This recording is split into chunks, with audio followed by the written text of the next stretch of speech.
YouTube channel अद्भुत शब्द ज्ञान पर उपस्थित समस्त श्रोताओं का एक बार फिर से स्वागत और हार्दिक अभिनंदन।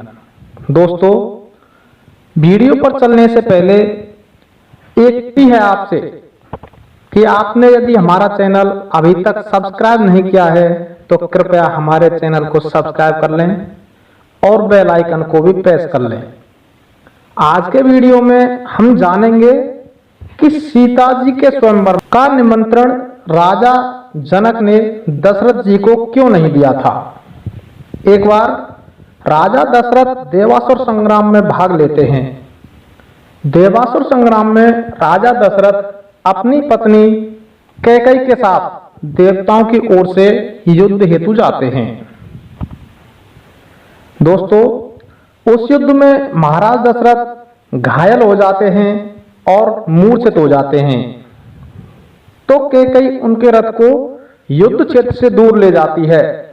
जब रथ का धुरा टूट जाता है तब कैकेयी की एक उंगली वज्र की थी, तो रानी कैकेयी अपनी उस उंगली को धुरा के स्थान पर लगा देती है और रथ को युद्ध क्षेत्र से दूर किष्किंधा में ले आती है। दोस्तों, किष्किंधा वानर राज्य था और वहां के राजा बाली थे।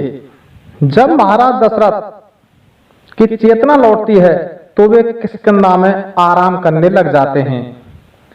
एक दिन जब बाली घूमता हुआ वहां आया तो उसने महाराज दशरथ और कैकेयी को वहां देखा तो पूछा कि आप कौन हैं? कहीं के राजा दिखाई देते हैं, परंतु आप मेरे राज्य में मेरी अनुमति के बिना कैसे घुस आए? ये सुनकर दशरथ जी कहते हैं कि मैं अयोध्या नरेश दशरथ हूं और देवासुर संग्राम से लौट रहा हूं। तो बाली कहता है, आपको मुझसे युद्ध करना पड़ेगा। दशरथ जी कहते हैं कि इस समय में युद्ध के लिए तैयार नहीं हूं, अर्थात मैं इस समय आपसे युद्ध नहीं कर सकता। तो इस पर वानरराज बाली कहते हैं, ठीक है, तो फिर आप अपनी पत्नी मुझे दे दीजिए। उन्होंने एक शर्त और रख दी कि यदि पत्नी को भी नहीं देना चाहते हैं तो अपना राज्य मुझे दे दीजिए। आपने जो ये छत्र धारण कर रखा है, इस छत्र को मुझे दे दीजिए। सोच लीजिए, आप इन तीनों शर्तों में से किसको मानना चाहते हैं, किसको स्वीकार करना चाहते हैं? तो कैकेयी और महाराज दशरथ मंत्रणा करते हैं। कैकेयी कहती है, महाराज, यदि आप बाली से युद्ध करते हैं तो निश्चय ही युद्ध में आपकी पराजय हो जाएगी, क्योंकि आपकी आदि शक्तियां बाली के पास चली जाएंगी। और दूसरी शर्त के अनुसार यदि आप मुझे इसको दे देते हैं तो आपके पूरे कुल की संपूर्ण लोक में बहुत बदनामी होगी।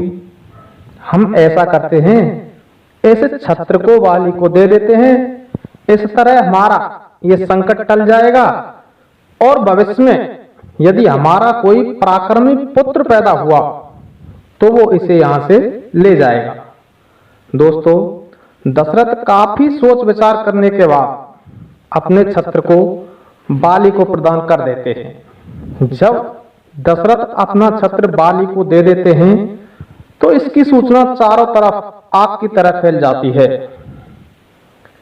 यह सूचना महाराज जनक के पास भी पहुंच जाती है कि दशरथ छत्रपति राजा नहीं रहे।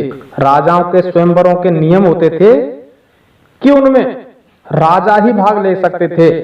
राजा जनक को यह पता था कि दशरथ छत्रपति राजा नहीं हैं, इसलिए उन्होंने धनुष यज्ञ का निमंत्रण अथवा सीता स्वयंवर का निमंत्रण महाराज दशरथ को नहीं दिया था। यही कारण था कि ऋषि विश्वामित्र राम और लक्ष्मण को लेकर वन से तपस्वी के वेश में जनकपुर पहुंचे थे। उम्मीद करता हूं दोस्तों, ये वीडियो आपको अवश्य पसंद आया होगा। धन्यवाद।